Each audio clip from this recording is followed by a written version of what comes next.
ইমামের সাথে আদায় করলে কসর নাই। যদি মুসাফির ইমাম হন তাহলে তিনি কসর করতেন, মুসাফির একা একা পড়লে তিনি কসর করতেন। আমি আবার বলছি, 15 দিনের কম নিয়তে, অর্থাৎ আপনি বন্দরটিলা থেকে ঢাকায় যাবেন, ঢাকা থেকে কক্সবাজার যাবেন, আপনার সময় হচ্ছে 5 দিন। সফরের এই যাতায়াতের নিকটবর্তী স্টেশন থেকে, অর্থাৎ বন্দরটিলা থেকে শুরু করে আপনি নিকটবর্তী স্টেশন কি হয়, পার্শ্ববর্তী মসজিদ কি বাইতুস সালাম পাওয়া যায়, বা নিকটবর্তী আরেকটা স্টেশন ধরে না, বাইতুস সালাম একদম মানে এখান থেকে রওনা দিয়ে তার বাইতুস সালামকে দাঁড়াবে না, এরকম নিকটবর্তী একটা স্টেশন যেখানে কি আপনি দাঁড়ানোর সুযোগ, ইস্তিনজা করলেন, একটু উযু করলেন, নামাজের সময় হয়েছে, একটু নামাজ আদায় করলেন, অর্থাৎ নিকটবর্তী বাজার, নিকটবর্তী স্টেশন যেটা মসজিদ, নিকটবর্তী স্টেশন থেকে আপনার কসর শুরু হবে। আসার সময় আবার নিকটবর্তী স্টেশন পর্যন্ত অর্থাৎ ঘরে ঢোকা পর্যন্ত মুসাফির থাকবে। অর্থাৎ আপনি ম্যানেজার সাহেবের বিল্ডিং এ ঢুকবেন, আপনি এই মসজিদে নামাজ পড়বেন, এই মসজিদে নামাজ যদি চলার গতিতে আসে তাহলে আপনি মুসাফির। চলার গতি যদি এসে এখানে গল্প গুজব, একটু সময়, একটু বিশ্রাম, একটু আড্ডা, এটা করতে করতে আপনার 2 ঘন্টা 1 ঘন্টা চলে গেল, তাহলে আপনি আর মুসাফির নেই। মুসাফির হচ্ছে নিকটবর্তী স্টেশন থেকে শুরু, নিকটবর্তী স্টেশন পর্যন্ত। 48 মাইলের বাইরে 15 দিনের কম নিয়তে।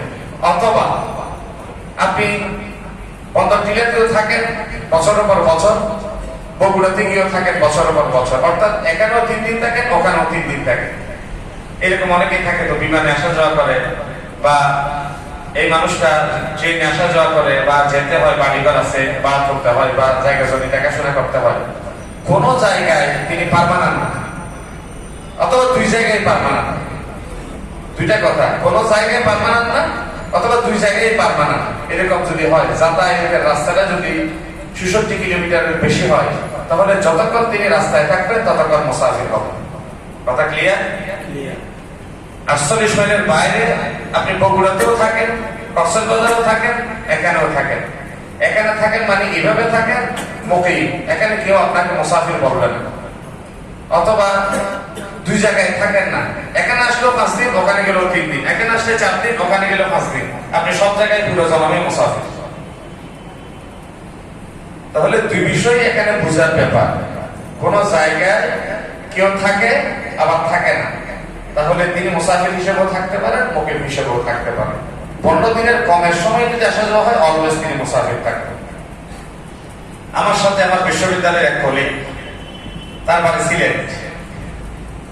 এখন তিনি কম সময়ে যখন চট্টগ্রামে আসেন, তখন তিনি মুসাফির হিসেবে থাকেন।